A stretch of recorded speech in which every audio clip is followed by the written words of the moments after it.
안녕하십니까 여러분, 머니케어 뉴스 케어만입니다. 주식 투자를 하다 보면 어디에 투자하는 게 더 좋을까 뭐 이런 것들에 대해서 많은 생각들을 하고 계십니다. 보통 보면 글쎄요, 저는 미국 시장하고 많이 비교들을 하시는데 미국하고 한국하고 비교하면 좀 그렇지 않습니까? 또 한국은 또 한국 나름대로의 장점을 좀 가지고 있습니다. 제가 미국 시장에 대한 얘기는 별로 이야기 드리지 않도록 하겠습니다. 다만 한국 시장 같은 경우는 미국 시장보다 저는 스윙 거래하기에는 훨씬 더 좋은 구조를 가지고 있다라고 생각할 수가 있습니다. 자, 그냥 단편적으로 이야기 드려보면 외국인이 한국 시장을 놓고 스윙 거래를 기본적으로 합니다. 그리고 기관도 그거 따라서 움직이고요. 그래서 우리나라 같은 경우는 추세적 상승이 나타나는 경우가 지수 같은 경우도 최장 길어야 6개월 이 정도 수준밖에 나타나지 않죠. 뭐 아주 길게 나타나는 경우 1년 정도도 있긴 한데요. 어쨌든 전체적으로 보면 우리가 쿼터 투 쿼터로 가는 개념을 많이 생각을 해주시면서 가게 되면 좋을 것 같습니다. 그래서 또 하나 체크해야 되는 것들은 일주일에 한 번 정도만큼만 매크로는 좀 체크해 주면 좋겠다라는 생각을 가지고 있습니다. 저도 물론 앞으로 여러분들하고 이야기 드릴 때 일주일에 한 번 정도는 매크로를 좀 이야기 드리면서 장이 좀 안 좋네, 좋네, 뭐 조심해야겠네 이런 이야기를 좀 드리면서 좀 가는 것이 좋겠구나라는 생각을 좀 해봤습니다. 제가 아무리 예를 들어서 별로 요즘부터 좀 조심 좀 해야 돼요 이런 표현을 쓴다 하더라도 여러분들께서는 구체적으로 그냥 이렇게 내용들을 갖다 설명하지 않으면 잘 반응을 하지는 않는 것 같다 이런 생각을 좀 해봤습니다. 어쨌든 지금 같은 경우는 지수가 많이 좀 내려와 있습니다. 지금은 바로 반등해서 V자 반등이 나타나는 건 아니죠. 절대 그럴 리는 없습니다. 그러면 지금은 자리를 잡는 구간입니다. 쫑 보는 거죠. 어떻게 보면 돈을 넣을까 말까 뭐 이런 얘기들이고요. 자, 앞으로 나타날 것 같은 경우는 이런 것들이죠. 뭐, 정치적 불확실성 이야기 빼놓고 보면 금리 인하의 이슈가 하나가 남아 있습니다. 자, 그래서 저는 개인적으로 먼저 이야기를 드려보면 금리 인하가 나타나면 낮은 건 올라가고요. 높은 건 내려옵니다. 이렇게만 해석을 해놓고 체크를 해주시면 좋을 것 같아요. 높은 건 왜 내려올까요? 그동안 선반영에서 많이 올랐기 때문에 거품이 많이 생긴 것이죠. 그래서 차익물이 나오는 것들이고, 낮은 것은 왜 올라가냐라고 한다 그러면 그동안 금리 인하 때문에 전혀 인정을 못 받았는데, 야, 그래도 지금보단 나아질 거 아니냐라는 표현들이 나오면서 주가가 일부적으로 이제 교차가 좀 나오게 될 가능성이 상당히 높다 이야기 드리도록 하겠습니다. 자, 오늘은 주요한 종목은 별로 없어요. 그래서 HL만도, SL, 풍산 이야기 드릴 텐데, 투자 포인트 한번 체크해 보시면서, 이 종목들 같은 경우는 여러분들께서 투자를 갖다 개인적으로 선택을 잘 해주셔야 돼요. HL만도 같은 경우도 이제 주가가 많이 올랐다가 조정을 받았는데, 동사 같은 경우가 이제 사실은 그래요. 흐름이 좀 EV 관련된 흐름이 좋을 땐 주가가 많이 올라갔는데, 올해 같은 경우는 EV가 계속해서 안 좋았지 않습니까? 그래서 주가 계속 하락을 하다가 2분기부터 수주량이 상당히 좋았어요. 또 EV 관련된 내용이 아니고 기존의 이제 전통적인 부분에서 매출을 좀 다각해 나가고요. 수주 현황이 상당히 좋은 관계로 최근에 주가가 많이 올랐습니다. 자, SL 같은 경우도 뭐 조정을 받았으니까 또 한번 바라봐야 되고요. 풍산 같은 경우 구리 가격이 많이 내려왔죠. 구리 가격이 추가로 더 하락을 할까요, 여러분? 뭐 그런 부분에 대해서 한번 이야기 나누면서 진행해 보도록 하겠습니다. HL만도부터 생각해 보도록 할게요. 역시 뭐 글쎄 에이다스라든지 그쪽 관련된 부품이죠. 에이다스 관련 부품하고 EV 뭐 이쪽 관련된 것 때문에 상당히 과거에는 주가가 좀 관심을 받다가 올해 들어서는 그냥 완전히 그냥 전기차 관련된 쪽에서 주가가 대부분 하락을 했습니다.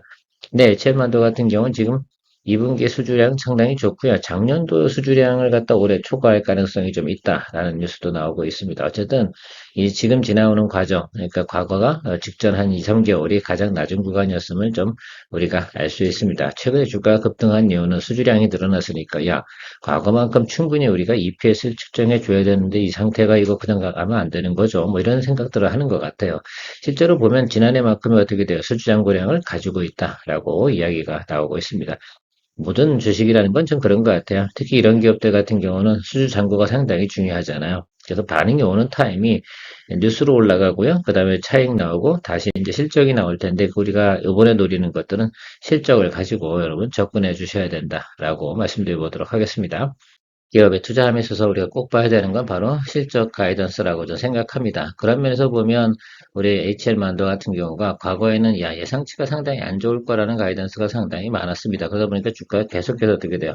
상방에서 우하방으로 계속해서 흘러내렸음을 알 수가 있는데 최근에 이 내용이 나왔습니다. 상반기에 수주 잔고가 크게 늘었다. 그래서 올해 연간 수주 목표량의 76%를 달성해서 2023년도 수주량만큼도 충분히 달성할 수 있을 것 같다라고 하고는 뉴스가 나오면서 주가가 쫙 올라갔단 말이에요. 결국은 주가가 어떻게 돼요? 급등했지 않습니까? 이 과정이 뭐다라고 생각하면 뉴스 때문에 좀 올랐는데 하필 그때 상당히 좀 뭐 글쎄 매크로나 여러 가지 면에서 좀 박자가 좀 맞았던 거죠. 사실 좀 오버슈트한 개념이 저는 충분히 많았다고 생각이 들어요. 그래서 그 뒤에 차트 보면서 이야기 드리긴 할 텐데 전반적으로 우리가 보여야 되는 건 결국은 뭐다? 수장고 결코 우리가 생각을 좀 해봐야 된다. 동종목 같은 경우 그러니까 3분기, 4분기 가면서부터 실적이 상당히 괜찮아질 것을 우리가 알 수 있습니다. 그럼 주가가 어떻게 돼요? 뉴스 때문에 쫙 오르고 나면 여러분 차익물 쫙 나오지 않겠습니까? 그리고 나면 다시 한번 또 우리가 수익성을 기대해 볼 수 있다라고 생각할 수 있습니다. 이게 한국 시장의 장점이에요. 자, 그런 점들을 여러분들이 잘 활용해 주시면 좋을 것 같아요. 뉴스 때문에 주가가 순간적으로 막 50% 이상 주가가 상승할 수 있는 거, 야, 그 정도 될 수 있는 나라가 그리 많지 않습니다. 어쨌든 매출 비율은 전체적으로 골고루 매출이 나오고 있는 것을 우리가 알 수가 있습니다. 전반적으로 보면 지금 PER 부분도 과거 대비해서 상당히 지금 낮아 있는 구간이다. 물론 과거 이때는 코로나 구간에서는 실제로는 뭐 영업이익이 많이 나오지 않았으니까 당연히 PER이 약간 고밸류에이션 되어 있는 것이 상당히 많았습니다. 근데 지금 같은 경우는 우리가 PER 한 10까지는 좀 봐줘야 되지 않나. 그래서 10은 안 되다 하더라도 뭐 9, 이 정도까지는 우리가 충분히 그 주가에 예를 들면 버퍼링을 생각해 볼 수 있다고 저는 생각을 하고 있습니다. 자, 목표 주가 산정을 해봤는데, 이게 이제 신한투자증권에서 나온 내용입니다. 2024년 EPS가 이 정도 되니까, 이 정도, PER 10을 보면 이 정도고, 내년도도 뭐 괜찮다라고 합니다. 그러니까 결과적으로는 얘네들 생각은 이런 것들입니다. 2025년까지 가는 과정에서 5만 6천 원 정도는 한번 가겠네. 라고는 이야기를 드린 겁니다. 그러면 우리는 이걸 가지고 자 5만 6천 원을 타겟으로 보고 가야 됩니까? 절대 그렇진 않죠. 우리는 한 번만 먹으면 돼요. 아, 현재 주가가 지금 상당히 낮은 구간 아니겠습니까? 그러면 저 주가 상승 여력이 계속하게 넓다는 건 그 중간에서 우리가 할 수 있는 내용들이 상당히 많다라고 우리가 생각해 볼 수 있습니다. 일단 우리가 뭐부터 볼 수 있냐면, 아, 이 주식은 살 때 좀 매수하고 있으면 한 번 정도는 우리가 충분히 원하는 수익 20에서 30% 정도는 충분히 우리가 타겟도 생각을 해볼 수 있다라고 말씀드리고 싶네요. 그래서 제가 좀 체크를 좀 해봤는데, 자, 그래서 기관 한번 생각해 볼게요. 직전 6개월 동안의 전체적인 내용들이 여기에 걸쳐 있습니다. 그러니까 현재 주가 대비해서 상당히 높은 구간도 아니고 낮은 구간도 아니고 외국인도 마찬가지입니다.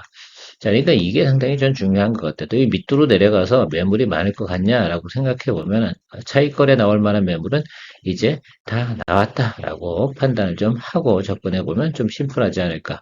그래서 지금 정도부터는 여러분 좀 분할 매수해서 들어가도 되는 구간이다라는 저 생각을 하고 있습니다. 이 종목을 투자하다 보면 우리가 투자하는 포인트를 어떻게 보느냐에 따라서 큰 차이가 있네. 일단 주식은 좀 전체적인 외국인 기관보다 낮은 구간에 매수하는 것을 기본적으로 생각하면 좋을 것 같고요. 수주잔고가 중요하지 않겠습니까? 부품업체다 보니까. 자, 그렇게 생각을 해보면 앞으로 이제 수주에 대한 소식이 조금만 더 나와주면 주가는 업사이드로 충분히 갈 수 있는 거죠. 2023년도 정도의 수주만 이루어낸다. 아니면 원래 이 회사가 가지고 있던 목표치만 달성한다 하더라도 저는 주가는 업사이드로 충분히 봐야 된다. 왜냐면 수주가 하반기에 쌓이잖아요. 하반기에도 계속 들어오게 되면 12개월 포워드에 대한 부분들이 상당히 좋아지기 때문입니다. 전에는 전체적으로 보면 지난해보다 어떻게 돼요? 우리 2, 3, 4가 가면서 영업이익도 좋아지고요. 매출도 괜찮다. 이 부분만큼은 우려했던 상황이 벌어지지 않았다는 것들이 큰 장점이라고 저는 생각하고 있습니다. 그러면 뭐 그동안 훼손됐던 주식들은 정상으로 백투 노멀로 우리가 가야 되는 부분을 해석해 볼 수가 있겠죠. 차트 보면서 그 정리해 보도록 하겠습니다. 저랑 투자 생활 오래 하신 분들 같은 경우는 제가 오늘 설명드린 내용들은 충분히 인지할 거라고 생각하는데 한번 설명해 드려 보도록 하겠습니다. 또 우리가 차트를 또 해석해 봐야죠. 자, 어쨌든 수주 소식 나오면서 어떻게 돼요? 꽤 주가가 반등한 거 상당히 좋았습니다. 그리고 나면 급등했으니까 끌고 내려오고 이등평균선 크로스가 다 나타났죠, 여기서. 그러다 보면 당연히 눌림이 나타나는데 정상적이라고 한다고 그러면 어떻습니까? 보통 이 교차점까지 내려오는 것이 정상이라서 저는 사실 저기까지 기다리고 있었어요. 근데 다시 한번 올라갈 때 뭐가 생겼냐면 이렇게 급등이 생겨버리잖아요. 그러니까 이거 놔버려야 된다고 저는 생각을 한 거죠.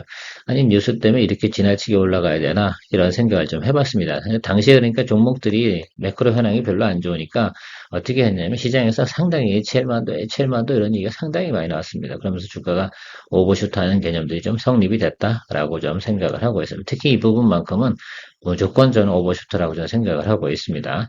자, 그러면 우리가 좀 전체적으로 이런 얘기를 드리잖아요. YY 대비해서 원래 하락할 걸 예상을 하면 222동 평균에서 윗단으로 올라가면 안 된다고 말씀을 드렸는데 YY 대비해서 어떻게 돼요? 적어도 작년만큼은 충분히 나오네. EPS도 개선되는 쪽으로 나오네. 예상치 하고 다르네. 그렇게 생각하시면 좋겠습니다. 그러다 보니까 어떻게 돼요? 일단 올라왔어요. 올라온 건 좋은데 그러면 어디로 들어와야 돼요? 이리 수렴돼야 되는 거 맞잖아요. 근데 천만다행인 것은 이 종목 같은 경우가 지금 121 이동평균에서도 222 이동평균 윗단으로 올라갔다는 점이 저는 포인트가 라고 생각을 해요. 바로 이 부분입니다. 이 올라가 버렸거든요. 자, 그러면 여러분들 이제부터는 어딜 보냐라고 생각하면 여기 221이 이동평균선 있잖아요. 이 라인 밑으로 내려갈 확률은 별로 없는 것 같아요. 계속해서 여기서 두 개짜리가 들어오죠. 계속 꼬시는 겁니다. 근데 실제로 꼬실 만한 이유가 없는 게 우리가 꼬심을 당하면 안 되는 이유 중에 하나가 뭐냐면 외국인 기관이 들고 있는 매수대가 어디냐라고 하면 221평 라인 바로 윗단이에요. 38,000원 뭐 이 정도 수준이란 말입니다. 그래서 저는 여러분들께서 이 종목 같은 경우는 122이동 평균선 이렇게 아마 가겠죠? 이 선을 따라가는 구간을 따라서 뭐 매수를 좀 공략을 해주시는 쪽이 좋겠다. 그래서 이쪽 아랫단 선을 그어보면 좀 그런 것 같아요. 제가 생각하는 과정 속에서는 여기 아래쪽 121평과 121, 221과 121평 사이가 들어오는 구간이 생기겠죠? 공백 구간이. 저 안에서 잡는다 그런 거면 상당히 저는 리저너블한 프라이스에 공략을 했다라고 생각할 수가 있겠습니다. 한번 생각해 보십시오. 그래서 그런 부분도 좀 체크해 봐야 되고, 올해 제가 자동차 관련된 거는 이제 사실 이게 한 세 번째 정도 되는 것 같아요. SL 관련된 내용들 이야기고, 에코플라스틱이라든지 전반기에 좀 다뤘던 것이 에코플라스틱도 있었고요.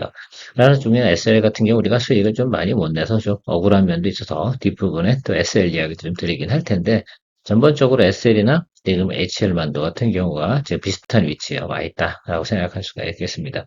두 개를 견주어 보시면 좋을 것 같아요. 뒷부분에 바로 SL 관련돼서 이야기 드리도록 하겠습니다.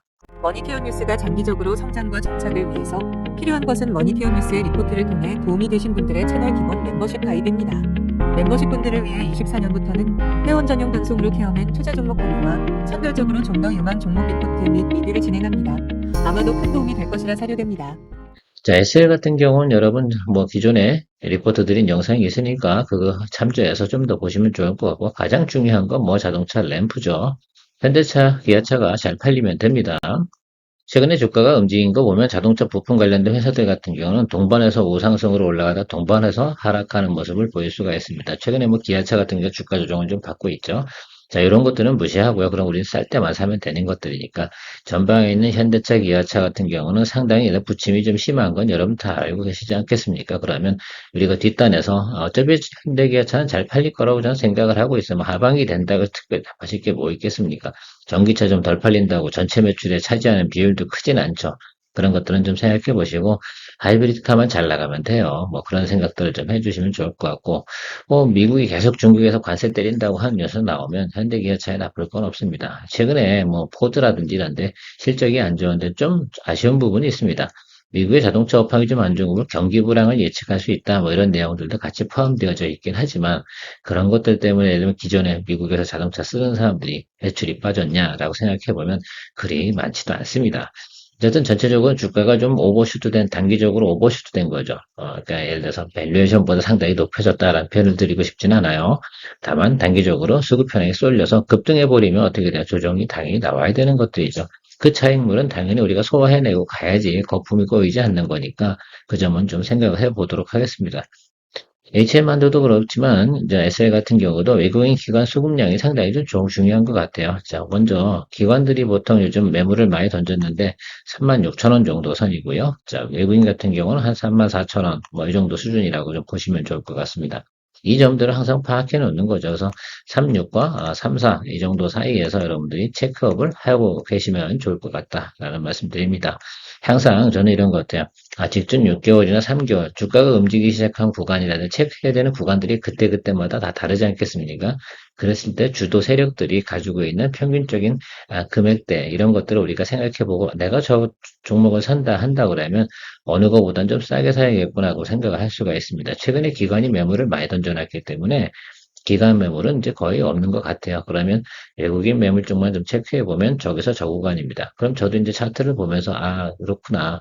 우리가 36,000원이나 34,000원 이 구간에서 매수를 하는 것들은 극히 리저너블 하겠구나라는 생각을 우리가 할 수 있는 거죠. 그런 판단들은 조금씩 내려가는 것이 상당히 중요하다 생각할 수가 있겠습니다. 특별히 매크로가 깨지지 않는 이상은 저 정도 수준이네. 근데 지금 생각해 보시면 제가 36에서 34라고 말씀드렸지 않습니까? 그죠? 자, 이 구간 사이가 여러분들이 매수를 해주는 것이 투자한 것이 잘못된 구간이 아니다라고 말씀드리는 거죠. 이 정도 구간에서 우리가 잡아줘도 괜찮다라고 생각할 수가 있겠습니다. 어찌 보면 이런 개념으로 보면 또 원점 타격이네요. 자, YY 대비해서 성장하고 있는 종목은 맞습니다. 그렇다 보니까 우리가 이 구간에서 잡아주면 좋은데 34,000원까지 올 생각은 잘 안 할 것 같고 그렇다고 36,000원 윗단에서 놀긴 조금 부담스럽고 이런 곳이 없잖아 있습니다. 그렇다 하더라도 여기서 윗단에 조금 올라간다 해서 바로 따라갈 필요 없습니다. 잘 아시죠? 우리 많이 거래해 봤으니까. 그래서 여기 아래쪽에서 걸어놓고 계시면 좋지 않을까라고 생각합니다. 그래서 여러분들이 알람 걸어놔야 되는 금액은 35,900원 여기 그리고 저는 목표를 정해봤습니다. 35,000원 정도의 평균 매수 단가 만든다. 이렇게 생각을 해보도록 하겠습니다. 그래서 저 윗단 35,500원 구간에서 한 뭐 10%, 20%좀 만들어 놓고 거기서 한번 드리블을 좀 해나가야 되죠. 이렇게 윗단에서 올라갔다 아래로 내려오는 것들은 하방을 어디서 잡힐지 정확하게 우리가 체크하기는 상당히 어렵지만 그래서 분할 매수를 해주는 거죠. 네. 그리고 우리가 체크할 때 항상 어디요? 예, 양봉을 보고 진행을 하는 점도 여러분들 생각해 주시고, 그리고 양봉 봤다 하더라도 뭐요? 시간의 거래에서 양봉이 유지되는지. 그래야지 현대오토에버 같은 경우도 시간의 거래 5시 반 딱쯤 돼서 이게 빨간불 딸랑딸랑 이렇게 뜨잖아요. 근데 그 다음날 주가가 확 올라버리잖아요. 그런 것들을 여러분들은 체크하려면 시간의 거래를 활용을 좀 많이 하시는 것이 상당히 좋겠다. 우리가 모르는 수급의 내용, 우리가 모르는 뉴스, 이런 내용들은 우리가 직감적으로 체크할 수 있는 부분들이 뭐다? 전체적인 내용은 알겠으나 단기적으로 딱 수급이 변화 오는 그 과정들은 체크하기가 좋은 구간이 바로 그런 시간대다라고 말씀드리도록 합니다. 참 웃기죠. 풍산 같은 거 거래할 때 우리가 구리 가격을 보고 거래하는데 불과 한 두 달 전만 해도 구리 가격이 엄청 올라서 수요가 엄청 모질라 그랬는데 실제로는 어때요?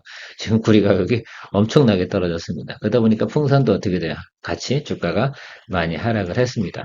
실제로 여러분들 풍산을 거래할 땐 구리 가격이 오르겠다라고 생각하시면 풍산을 매수해 주시면 되고 그러니까 구리하고 연동돼서 움직이는 것이 풍산 주가다.